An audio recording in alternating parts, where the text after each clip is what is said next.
저는 소개를 받은 정세희입니다. 뇌를 치료하는 재활의학과 의사. 이게 저의 본캐입니다. 요즘 말로 본캐라고들 하죠. 그런데 제가 작년에 책을 한 권 냈습니다. 길 위의 뇌라는 책입니다. 그 덕에 작가라는 부캐도 저에게 생겼습니다. 저에겐 훨씬 더 오래된 다른 부캐가 있습니다. 바로 러너, 달리는 사람입니다. 부캐 이야기는 조금 뒤로 미루고 먼저 본캐 이야기부터 여러분들께 나누려고 합니다. 제가 보는 환자들은 뇌졸중, 파킨슨병, 치매 이런 병에 걸린 분들입니다. 병명 들어보셨죠? 병명을 들으면 환자분들 나이가 어떠실 것 같으세요? 많으실 것 같죠. 나이가 많은 분들이 대부분인데 꼭 그렇지도 않습니다. 저와 비슷한 또래의 환자분도 계시고 또 저보다 훨씬 젊은 분도 계세요. 제가 10년 전쯤에 뵀던 환자 한 분도 제 또래였습니다. 이분은 병원에서 이제 고혈압이라는 말씀을 들었는데도 약을 안 드셨어요. 그리고 담배도 피우고 술도 드셨습니다. 그러다가 뇌출혈이 왔습니다. 뇌 안에 피가 났다는 뜻이에요. 한쪽을 꿈쩍도 못하는 몸이 되어서 재활치료를 시작했습니다. 처음에는 혼자 앉지도 못했지만 표현할 때쯤에는 혼자 설 수 있었고 지팡이 짚고 걸을 수 있었고요. 그리고 3개월이 되었을 때는 지팡이도 없이 혼자서 걸었습니다. 젊은 사람답게 회복이 좀 빨랐습니다. 그런데 이분이 대개 퇴원한 후에는 목도 아프고 머리도 아프고 허리도 무릎도 아프다고 계속 말씀하시는 거예요. 그러면서 자기는 너무 아프니까 하루 종일 앉아서 TV만 보며 지낸다는 겁니다. 근데 그렇게 앉아서 지내다 보니까 처음에는 걸었던 그분이 다시 못 걷게 되었고 이제 휠체어만 타는 신세가 되었습니다. 그렇게 한 5년 정도 흘렀습니다. 그런데 그분이 다시 저희 병원에 실려오셨어요. 다시 봤더니 또 뇌출혈이었습니다. 그런데 이번에 뇌출혈은 좀 달랐습니다. 이분을 알고 보니까 일주일에 이틀 정도는 소주 2병씩 마시면서 지냈다는 겁니다. 그러다가 그날도 이제 술에 취해서 의자에서 넘어져가지고 두개골이 골절된 거예요. 그러니까 피가 처음보다 훨씬 더 많이 났고 여기저기 많이 났고 그러니까 수술도 해야 했고 그랬습니다. 또 다른 젊은 환자 이야기도 해드리겠습니다. 이분은 뇌교라는 부위에 피가 난 분입니다. 이 부위는 몸의 정교한 움직임이라든지 균형도 담당하는 부위입니다. 이분은 임용고시를 준비하고 있었습니다. 그런데 이제 복시가 와가지고 글씨를 읽을 수가 없는 거예요. 그리고 글씨 쓰는 연습도 해야 되는데 글씨도 못 쓰고 글씨를 쓰는 게 문제가 아니고 사실은 손으로 연필을 쥐지도 못했습니다. 그런데 이분은 정말 연습을 많이 하셨습니다. 재활치료를 정말 열심히 하셨고 치료실이 문을 닫는 밤이 되면 병실 복도에서 지팡이를 짚고 걷는 연습을 몇 시간씩 했어요. 그리고 글씨 쓰는 연습도 했습니다. 보통 뇌졸중에 걸리고 6개월이 지나면 신경학적 회복이라고 해서 뇌가 회복되는 일은 대부분 멈춥니다. 그런데 이분은 1년이 지나고 또 그 다음에도 계속 노력을 하는 겁니다.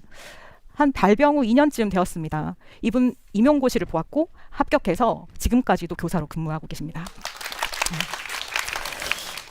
병이 났을 때 이 두 분의 사진만 보면 이 두 분은 비슷하게 회복하고 비슷하게 지내고 있을 것 같습니다. 하지만 지금 여러분들께서 아시다시피 이 두 사람의 인생 경로는 완전히 다릅니다.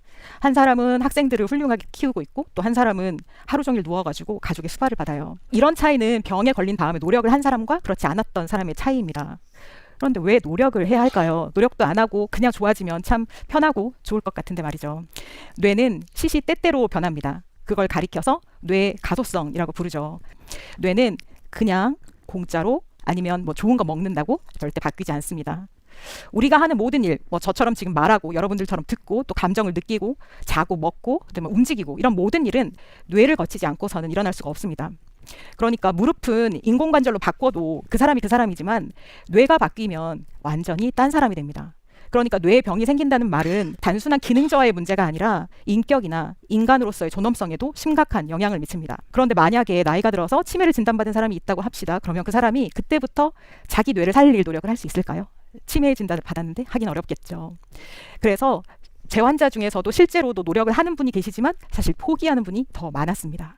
그래서 저는 늘 궁금했어요. 왜 같은 병인데 누구는 노력하고 누구는 될 대로 되라며 그냥 지낼까?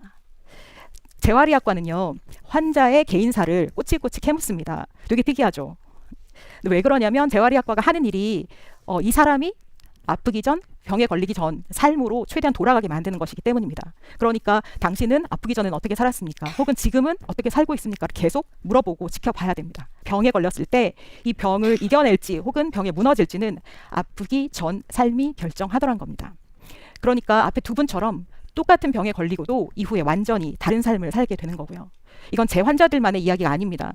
실제로 연구를 해보면 뇌졸중에 걸리기 전에 운동을 한 사람은 그 뇌졸중의 경과를 바꿨고 파킨슨병에 걸리기 전에 한 운동이 또 그 병의 경과를 바꿨습니다.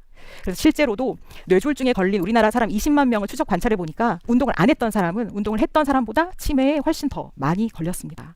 운동을 안 하면 수술을 받아도 합병증이나 후유증을 이겨내기가 어렵고 암 환자도 체력이 없으면 항암 치료를 받다가 중단하게 됩니다. 그래서 결국은 내가 내 몸을 어떻게 돌보며 살았느냐에 따라서 내가 병에 걸릴지 말지, 또 언제 걸릴지, 걸리고도 잘 나을지 이런 것들을 다 결정하게 됩니다. 뭐 잘 아시는 당뇨, 고혈압, 콩팥병, 심장질환 이런 것도 그렇지만 제가 보는 뇌질환도 마찬가지예요. 그런데 이 대목에서 조금 이상하다는 생각이 드실 분도 계실 것 같아요. 뭐 다른 병은 이해가 되는데 왜 뇌도 그렇지? 이런 생각이요. 특이하게도 이 뇌라는 녀석의 건강은 내 몸의 건강에 달려 있습니다. 그러니까 내가 내 몸을 건강하게 잘 가꾸고 살면 뇌도 건강해지는 거죠. 우리 뇌는 무게가 얼마나 될 것 같으세요? 1.5kg 정도 됩니다. 그러니까 삼다수 한 병 2리터짜리 그거보다 가볍습니다. 그죠? 체중의 2%도 안 됩니다. 그런데 에너지는 우리 몸 전체의 21%나 씁니다. 그러니까 무게로는 50분의 1도 안 되는데 에너지는 5분의 1을 넘게 쓰는 거죠. 왜 머리를 쓰면 배도 고프고 막 피곤하잖아요. 그게 다 이유가 있습니다. 네. 병원에 비상발전기 있는 거 아세요? 네. 왜 그럴까요? 인공호흡기 쓰는 환자들 끊기면 안 되잖아요. 그죠? 예. 그렇게 병원에는 비상발전기를 둡니다. 정전에 대비해서요. 뇌도 마찬가지입니다. 뇌도 에너지가 너무 많이 필요한데 잠시라도 에너지가 끊기면 뇌는 세포가 죽을 수 있습니다. 그래서 그러면 뇌에도 비상발전기를 둬야 되나? 이런 생각이 들죠. 아니면 뇌 안에 살이라도 찌우던가요. 하지만 그건 불가능합니다. 뇌는 이미 단단한 두개골 안에 빈틈없이 꽉 들어차 있기 때문에 거기에 뭐라도 채우는 순간 우리는 이제 뇌압이 올라서 생명부터 위험해지거든요. 그래서 뇌는 일을 할 때 그 많은 에너지가 필요할 때 실시간으로 산소와 에너지를 받아야 됩니다. 바로 피를 통해서요. 그러니까 뇌는 신경 덩어리이지만 동시에 혈관 덩어리이기도 합니다. 피를 많이 받아야 되니까요. 그러면 이렇게 에너지가 필요한 바로 그 순간에 많은 피를 받기 위해서는 뇌의 신경세포와 혈관은 서로 긴밀한 연결을 해야겠죠. 긴밀한 동맹체를 이룹니다. 이 동맹이 건강해야만 산소와 에너지가 잘 공급됩니다. 또 뇌세포가 건강하게 살고 노폐물도 깔끔히 제거됩니다. 뇌에 노폐물이 쌓이면 어떤 병에 걸리는지 아세요? 치매에 걸리고 파킨슨병에 걸립니다. NBU라는 이 뇌 신경세포와 혈관의 동맹이 부실한 사람은 파킨슨병, 치매, 그리고 뇌졸중 이런 병에 잘 걸립니다. 그런데 그뿐 아닙니다. 불면증, 우울증 이런 분들의 뇌도 봤더니 이 NBU가 부실했습니다. 그러니까 NBU를 건강하게 유지하는 것이 결국 뇌 건강의 기본이라는 걸 알 수 있어요. 자, NBU를 건강하게 하려면 뭐를 해야 될까요? 좋은 음식을 먹으면 될까요? 아니면은 뭐 뇌에 좋은 영양제를 먹으면 될까요? 그렇지 않고 NBU를 건강하게 만드는 데는 필요한 게 유산소 운동입니다.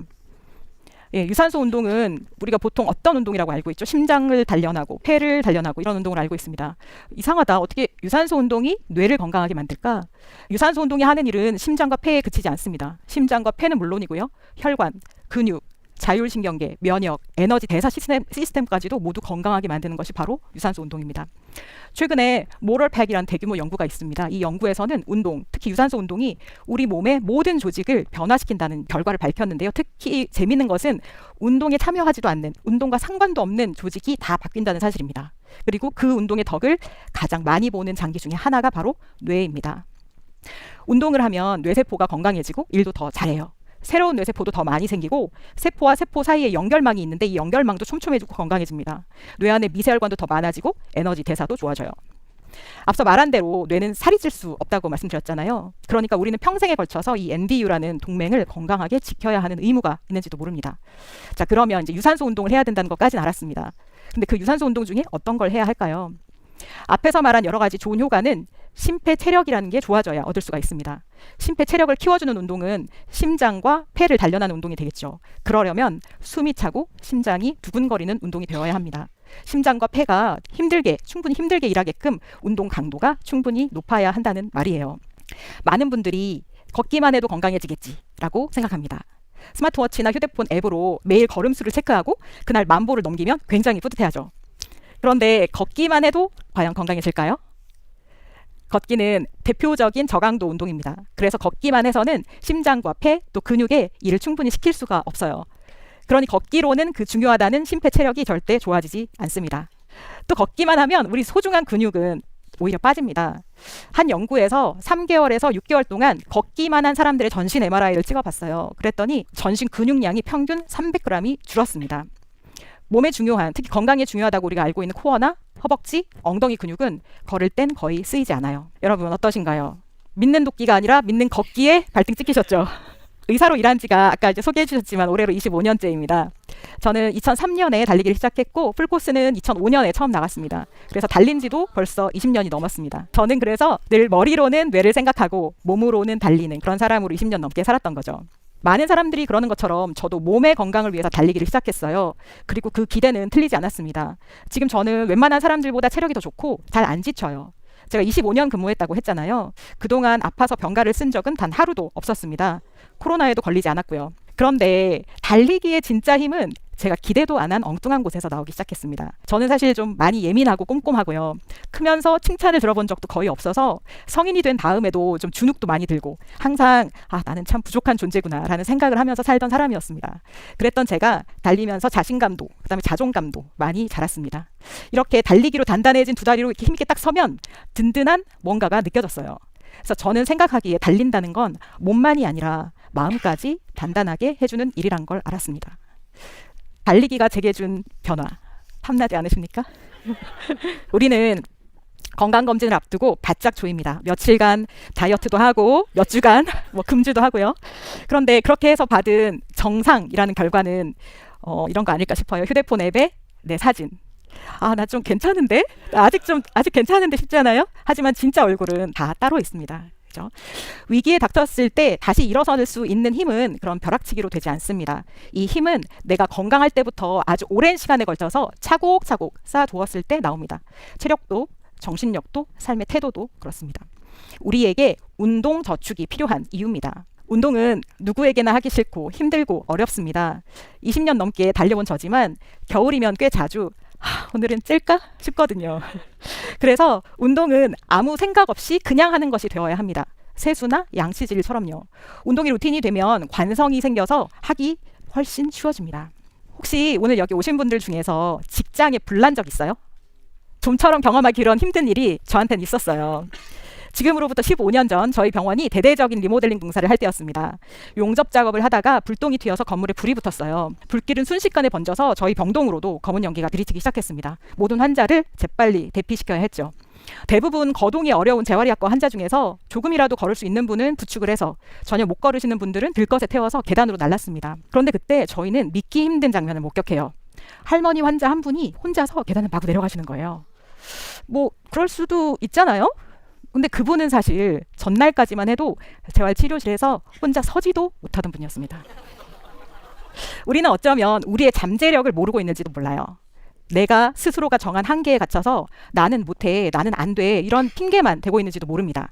달리기는 내가 할 운동이 아니지. 내가 어떻게 달려? 이런 식으로 말이죠. 하지만 그거 아시나요? 사람은 달려서 지구상에서 살아남았고 우리 인체는 달리기에 더없이 좋게 만들어져 있다는 사실을요. 그러니 여러분의 잠재력을 믿어보세요. 오늘 제가 이야기를 다 못한 달리기의 맛과 즐거움은 상상할 수 없을 정도로 많고 크답니다. 혹시 아직도 달리기를 시작하지 않았다면 달려보시기를 권합니다. 이 햇살과 산들바람만으로도 행복한 봄입니다. 봄은 운동을 시작하기에 더없이 좋은 계절입니다. 다들 나오세요. 이 봄의 길 위로요. 그리고 그 길 위에서 숨차게 달리고 있는 나를 느껴보시기 바랍니다. 이 계절에 축복을 누려보세요. 그리고 그렇게 달리기의 축복도 누리시길 바랍니다. 감사합니다.